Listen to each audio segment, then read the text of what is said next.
Good evening, everybody. Thank you all so much for coming out here today. It means the absolute world to me to see so many individuals that I admire, that I look up to, and that I respect within this community showing up to stand alongside me. So thank you all so very much for that.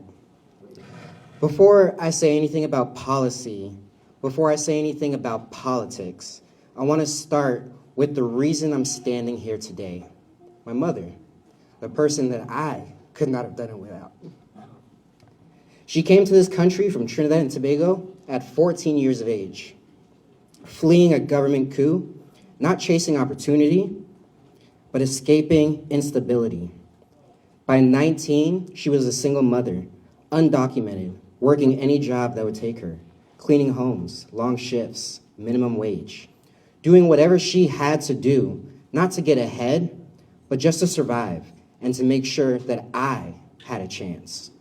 She raised 3 kids like that, and I watched her carry that weight every single day with strength, with dignity, and with the belief that somehow life could be better than what we were living.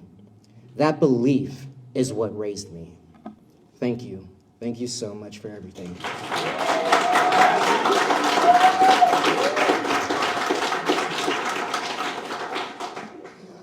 At 21, I joined the United States Army. I had the honor of traveling across Europe, training alongside our NATO allies. I served with pride. I served with purpose. But after 2.5 years, I was medically retired, and I came back home to Orlando trying to figure out what comes next.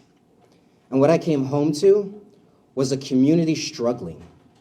I saw people working full-time who still couldn't afford rent and were sleeping in their cars. I saw families one expected bill away from losing everything. I saw survivors of domestic violence with nowhere safe to go. So I did what I knew how to do. Alongside my 2 best friends, I helped build the Family Support Network, starting with nothing but a mission to support people experiencing homelessness and survivors of domestic violence with real, tangible help. And for 2 years, we showed up every single day. But eventually, I realized something that changed everything. No matter how hard we worked, we were fighting upstream.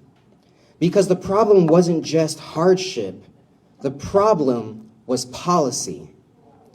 And here's the truth that a lot of people don't want to say out loud. The challenges that we're facing in Orange County didn't just happen. They were created. Someone sat in a room, drafted these policies, and the board approved them. Decisions were made, and those decisions are why working families are being pushed out, why housing is out of reach, and why people are struggling just to stay afloat. And the hardest part, they could have done better, but they chose not to. That is why I am running for office. Because Orange County should work for the people who live here, not just the people who profit here.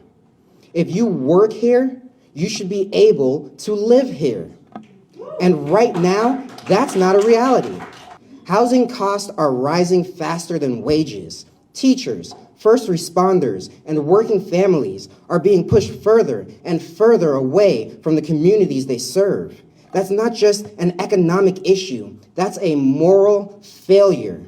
And I'm going to treat it like one.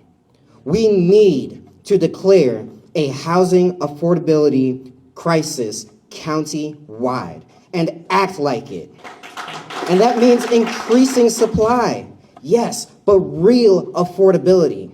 Housing that people can actually live in and not just look at. Because if you work here, you should be able to live here. And let's talk about transportation. Because right now, if you rely on public transit in Orange County, you're not just commuting. You're sacrificing time, opportunity, and sometimes even stability. Waiting 30, 45, 60 minutes for a bus that may or may not come. Trying to get to work without a system designed to get you there. That's not inconvenience, that's a barrier. And transportation should never be a barrier to opportunity. It should be a bridge towards it. We're going to expand routes, increase frequency, extend hours, and finally build a system that people can rely on. Now let's talk about something that's going to make everyone in this room pause, which is our tourist development tax dollars. Billions of dollars that are generated in this county because people come here to visit. Billions. And yet, the people who live here, the people who make this county run, are still struggling to afford housing, still struggling to get to work, still struggling to get ahead. That doesn't make sense, and I am going to change that. We need to diversify how these dollars are used, investing in housing and public transit so that the people who power this economy can actually benefit from it. Not someday, but now. And let me be clear about something else. Local leadership is not just about managing what's in front of you. It's about standing up when something is wrong. And if the state government or the federal government tries to push policies that hurt our county, I'm not just going to sign the damn thing. I'm going to stand up for this community. I will push back and I will fight because our responsibility is not to power, it's to the people. And at the end of the day, this campaign is about something bigger than policy. It's about community. I believe in community because I've lived it. I've seen what happens when people show up for each other. I've seen what happens when we invest in people before they fall instead of waiting until after they've already hit the ground. And I want to be very clear about the kind of leader that I am going to be. I'm not here to manage a broken system. I'm here to fix it. I'm here, thank you. I'm not here to ask for permission to fight for this community. I'm here to do it. Because Orange County should work for the people who live here. And if you work here, you should be able to live here.